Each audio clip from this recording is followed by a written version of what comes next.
Hi, I'm Charles from Nabu Capital.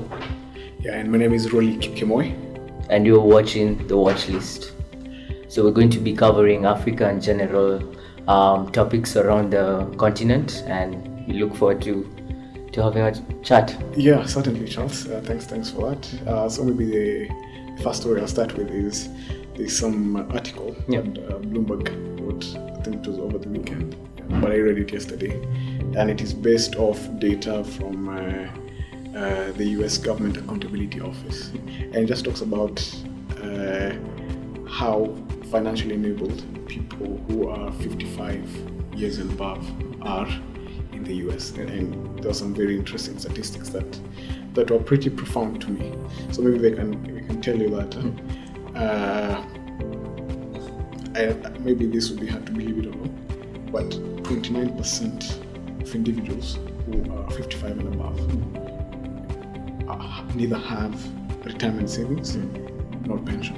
Yeah. So no retirement savings, no pension. Yeah. So you are essentially forced to do what? Maybe work. Yeah. 55, you're 70. I'm sure you've watched American movies or something, or just a documentary. Something actually we were having a discussion yesterday, and it was about how people retire at the age of 55 to 60 and still don't have enough savings, enough in their pensions. Yeah. And I was thinking about it this way: if you're retired 60 years old and you pass away at 90, for example, that's 30 years of living. Yeah. I'm barely 30, and I'm thinking Far from that, it's been it's been that long. I feel like my life has been long enough. So think about it: if you're from your 60 to your 90 years, how long you'd stay. So it's insane. It's sad somehow. Yeah. But if you think about it, the accumulation, I think, of debt is the problem. These guys have mortgages, they have credit card bills that they have to pay, and I think it's not something that's just American-wise, but even you can talk about it affecting Africa, and even Kenya and back at home, where not many people have enough pension money to facilitate the years. So makes sense. Yeah, maybe the other stats, so that was 29%. Then 20% of them have pension but do not have savings. Yeah. And then about 26% have retirement savings but no savings. Yeah. So individuals who have both savings, retirement savings and pension, adds up to about 26%. Yeah. So you can say it's just 26% of them who can maybe comfortably take care of themselves. Yeah. And you see, that 26%, if you can put it in numbers, that means that's almost one in every 5 individuals will take care of themselves. Another 2 will potentially have to work, forced to work, or depend on their children to survive when you're past that age. So it's a sad scenario, and this is the US. So just now asking developed country. Now imagine a developing country. How it can be a sad affair. So maybe you can tell us the next highlight. So I was reading something interesting in Zimbabwe. So it's been going through an economic crisis at the moment. They are coming up with a new currency. They were using the US dollars in the past. Yeah. And now the thing that is coming out is people are having difficulties getting passports, be it renewal of the passport or new passports. And the fact is there are different news around it. One of them is there's not enough money to pay for ink and paper, which is insane if you think about it. And also the other thing is the government owes the passport printing company money, or they have debt to the government, which the government has not paid, so they have it in arrears. So I think the country is not failing; it's almost at a failing situation where it can almost be defined, if it continues this way, as a failing state. Inflation is above 100, almost close to 100%. So Zimbabwe is not looking great. It's sad, that since almost a decade ago, they're repeating the same mistakes that they made, and nothing has been learned from it. From Mugabe's days to now Mnangagwa's days, it seems that there's no hope for that country. So it's something to watch and see, but it's nothing investors really, we can inform investors to look at. Yeah. Anyway, I don't know if we can still classify the country as a country in transition from one regime to another. Yeah. Anyway, just to give them a benefit of the doubt, let's see how the country turns out maybe in the next 12 to 24 months. Yeah. We'll have another discussion. Yeah, and also speaking, I was a month ago speaking to a Zimbabwean, and he was mentioning the fact that Mugabe's plan was to have his wife come in as the future leader or the future president. Then that wasn't matching with the ZANU-PF guys within our party. So they came in, but they didn't. Their plan was to oust Mugabe. But once you're in, they didn't have a plan to what the next future will look like, and that's what we're seeing now. So they're figuring out things slowly, but they didn't come with a plan. So it shows that if you don't plan yourself accordingly, whenever you're running for a state seat, a country seat, then things are bound to just not do too well. Yeah. And then I think the other story that I have is I think last week on Friday, inflation numbers came out. Kenya. We saw as of June we're at 5.7% for June 2019. If you compare that with June 2018, it was at 4.28%. So you can see there was an increment of about 1.5% for the 2 years. So, and then if you compare it with the May inflation numbers, which was at 5.49%, you see it has gone up by about 0.3%. And if you not only use how the different commodity prices within the basket have gone up, not only use that, but also use the weights, you'll notice that food accounts most for this, come to about 3%. It's the largest contributor towards this inflation increasing. I don't know how we can interpret this, but I think my own view is, you remember early on in the year when the rains hadn't yet come. It took a while. There was rather a delay for the rains. I know currently in the highlands, the highlands are experiencing quite some huge amount of rainfall right now, which is which wasn't being experienced say a couple of months ago. It's a totally different scenario right now, and perhaps part of that, lack of rain during that period affected food supply, and that's why we're seeing food prices going up a bit. But the fact that we are seeing rainfall doing pretty well right now, at least in the food growing areas, and the fact that we are almost going towards harvesting season. I'm aware the South Rift will be harvesting. We'll be going into the harvesting season in about a month's time or two, depending on what time the farmers planted. But I think within that period of time, the next 2 months certainly. So that would mean that there will be an abundance. Food will be in abundance. The supply will increase, and we'll possibly expect inflation to taper off. Maybe as the year progresses. Maybe by the time September numbers coming out or October, that will potentially be direction. My view. I don't know.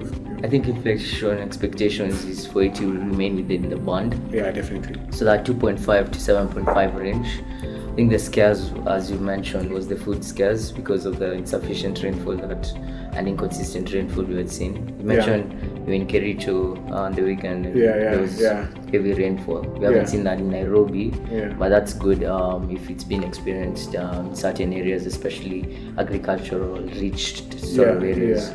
And oil price is it's at least calmed off a bit. So with that, I think the main things that we're saying is, I think inflation will remain within the target band, and is not much to worry about, especially in the near term. So speaking within the quarter, perhaps, I don't think there's nothing for us to worry about. But things could change maybe towards as the year goes along. But we'll wait and see. Certainly. And I think just touching on agriculture a bit, seeing where Kenyan tea is right now. So Kenyan tea, we export largely to Pakistan, we export to Sudan, and Iran. So an expectation for Kenyan tea is that the price is expected to fall, largely because Iran, if you talk about Iran and Sudan, political turmoil right now, and you can combine that with a bit of economic uncertainty. Sudan, I think, due to the Bashir ousting, so there's a huge uncertainty there. And if you look at Iran, the sanctions by the US, and there's a lot of contention between US and Iran right now, and that's what's primarily like driving, if you look at, especially if you look at oil prices, right? So again, if you look at Pakistan, they are right now within an economic decline.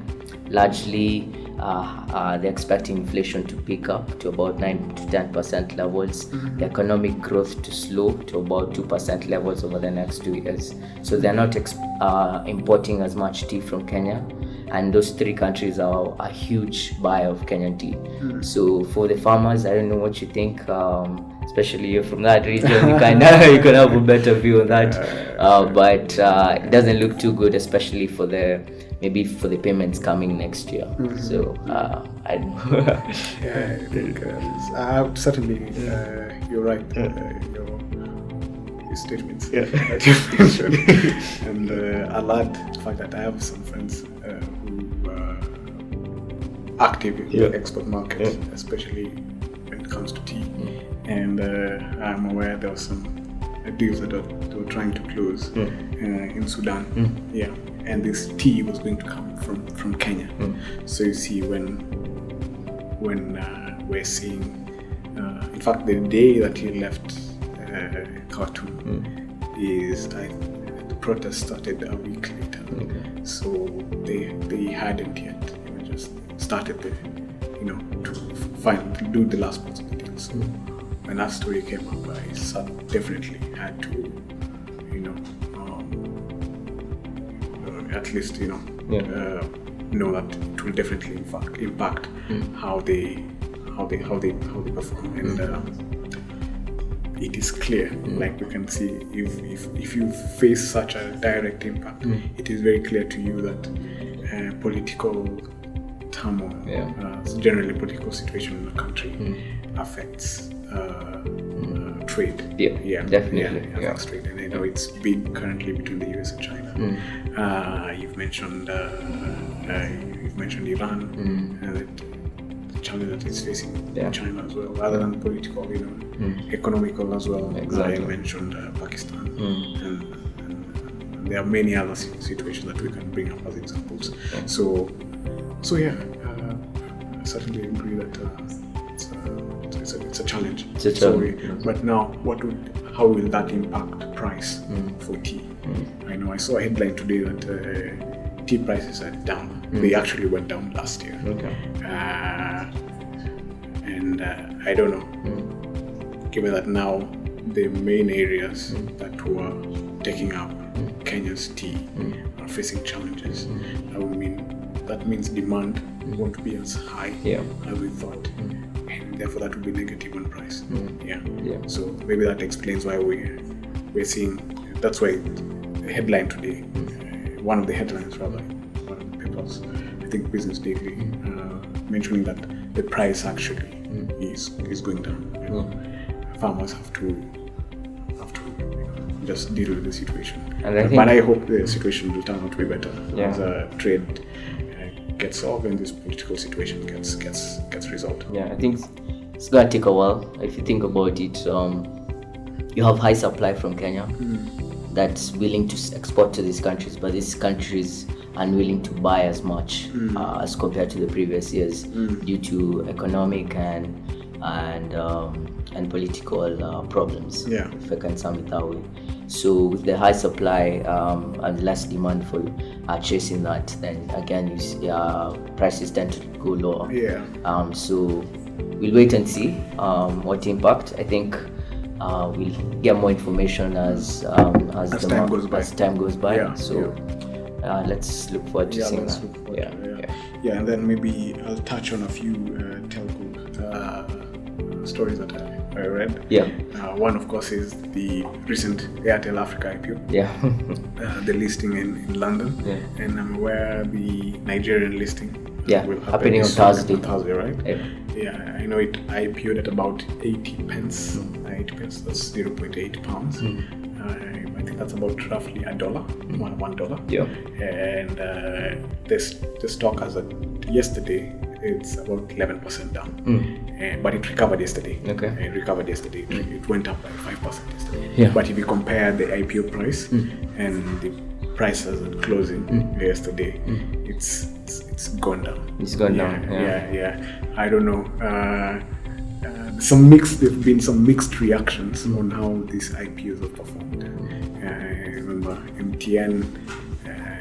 I know it was MTN Nigeria. It's IPO. It's rather, listing by introduction. Came in at about 99 rand. Within a few days, I think the first week, stock had gone up by about 66%. But I think my own opinion is a couple of things. But maybe if I can highlight a few things, is the valuation that these companies attach to themselves when they're going into the market. Of course, based on a number of factors. It could be based on the most recent trade, or maybe most recent transaction that if they had investors coming in based off that. It could also be based on where the market is potentially. So I think, I don't know, maybe investors are yet to buy the Airtel story. I know the group was, correct me if I'm wrong, I think it was profitable in 2018. The previous years. Just loss making now. Loss making for the previous years. So maybe investors are trying to see how sustainable the profit making would be. And then was it that the valuation that Airtel was coming in was even higher than the price that MTN Nigeria was coming into the market? So maybe again, you see a lot of investors were saying MTN Nigeria was actually the gem in the MTN group. So based off those facts, you expect investors to react differently to such an IPO. But again, maybe when we will focus more on telecommunications further down this conversation, we'll maybe highlight on the subject that we had agreed to talk about today. I think if you look at Airtel Africa, and it's dominant in a few markets. Primarily, if you look at Airtel Zambia, that's where it's basically king. If you look at Kenya, for example, you have Safaricom, which is dominant. You have Airtel now combining with Telkom to form Airtel Telkom in the coming few months. And I think investors' view is Airtel has been in these markets for a long time. They haven't captured enough market share to be profitable. So what's the investment thesis going forward? The reason why we see IPOs like the Snapchat and some of these non-profitable Uber and some of these non-profitable companies even Jumia can be an example, which listed in the New York Stock Exchange, sort of pick up in price. I think it's the view that they have significant growth left, because now you're showing how you're growing your revenues, how you're growing your user base, and you haven't been in the market for that long.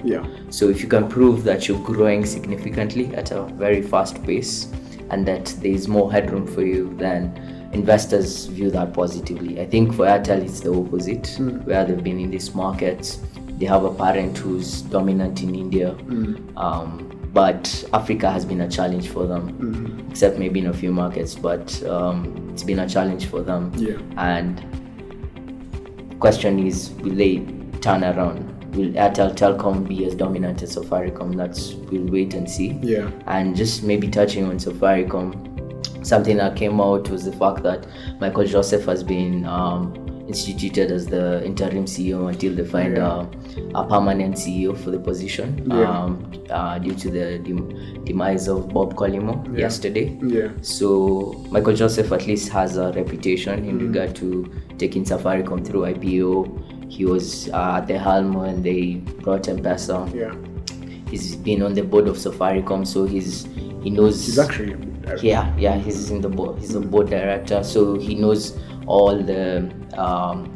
He's been through all the periods about Collymore was still the CEO, right? Can say the Safaricom DNA is in his past. And then he's also the chairman of KQ, so at least a lot of business knowledge. I don't know how long he will stay before they find a permanent position, but a lot of contentions are around there because the Kenyan government, as was mentioned in the press, want a Kenyan person. Other parts are saying an international person will be brought. So we'll see how it goes. But I think Safaricom is a well-run machine, but I think it matters who you put there because the vision. I think there's much more juice that Safaricom has to offer. And you need the right person, the right strategy, the right vision there. No one comes to mind at the moment, but we'll see how that goes. But at least they can always get talent from Vodafone. But again, you see, amongst investors, the question usually is as well, would you prefer someone from Vodacom or Vodafone? So other than just, Kenyan foreigner, there's also the argument between whether you prefer someone from Vodafone, of course.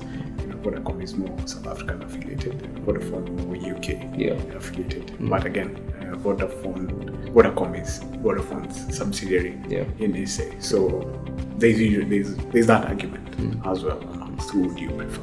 And I think all this still contributes to the discussion that we're going to have further down the line.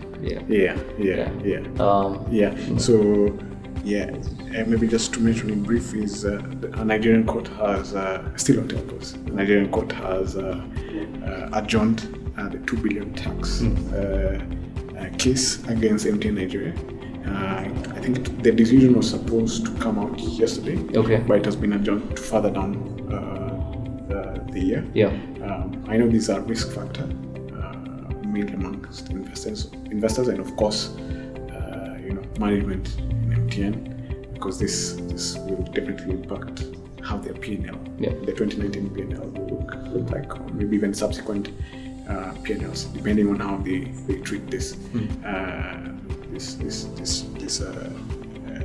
fine that is filed against them. So I know now this creates a lot of uncertainty amongst investors on what would happen going forward. I know, correct me if I'm wrong, but this fine has been, it was previously, was it 8 billion?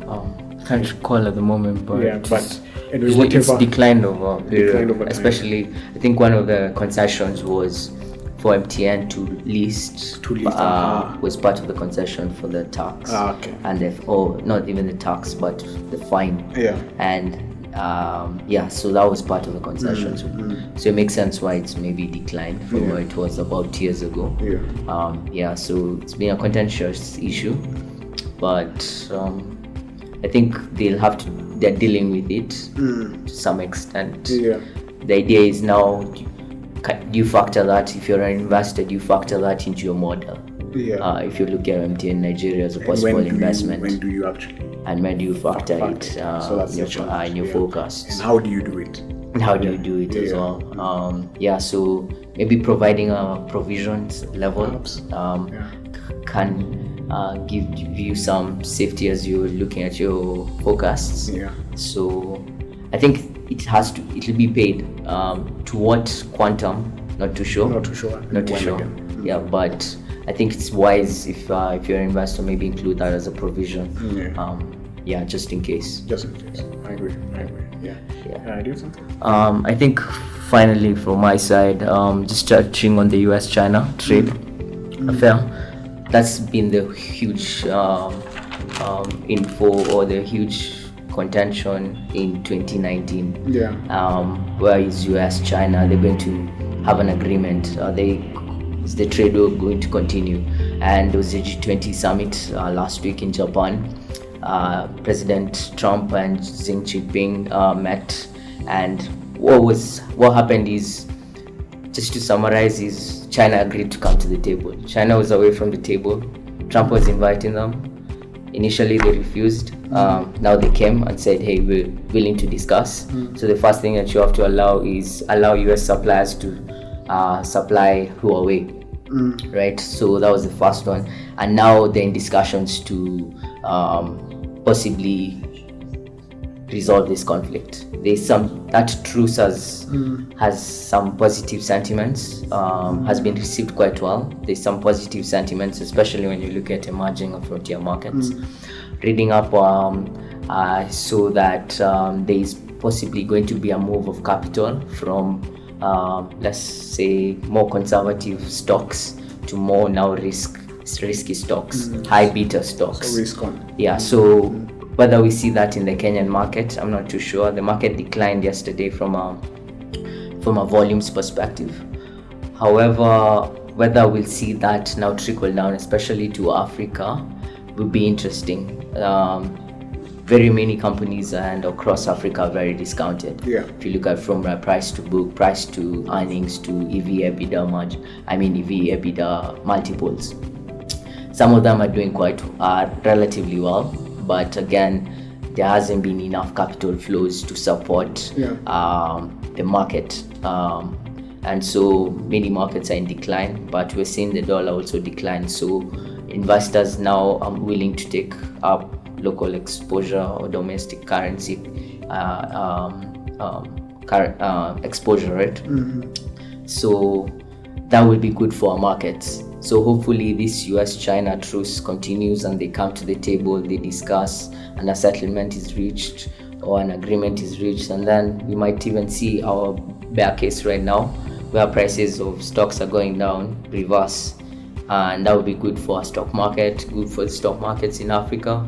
So I don't know what your views are on the US-China and whether they'll come to an agreement, but right now at least the sentiment is positive. Well, just as quick as this came, you remember how things went bad? So you never know with Trump. You never know. Okay, maybe to wrap it up and go back a bit on what we had talked about. We've talked about quite extensively on telecommunications, is the fact that investors really take into consideration who they partner with whenever they're investing. And even it's also the same case, even if it's the telecommunication sector. So to focus more on Africa, an investor would ask himself or herself, would I rather partner with Bharti Airtel? Would I rather partner with Vodacom? Would I rather partner with Orange? Would I rather partner with MTN? So you see, it's quite important for them to know who they are, they'll be doing business with, so that even if regimes come and go, the business still stays sustainable. So that if you go long term, whoever occupies that seat will still be able to, contribute towards the company going forward. So essentially just removing that key man risk factor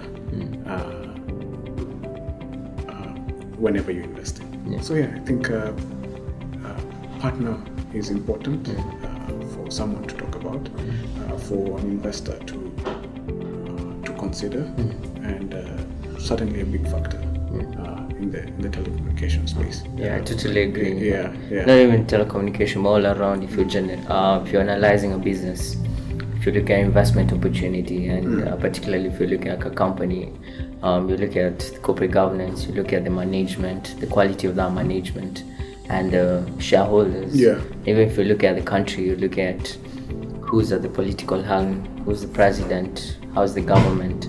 So I think the people who run the institution is very key. Yeah. Might be profitable to some extent, but again, you have maybe some key man risk, as you mentioned, or the partners are not that strong, so the business might be strong.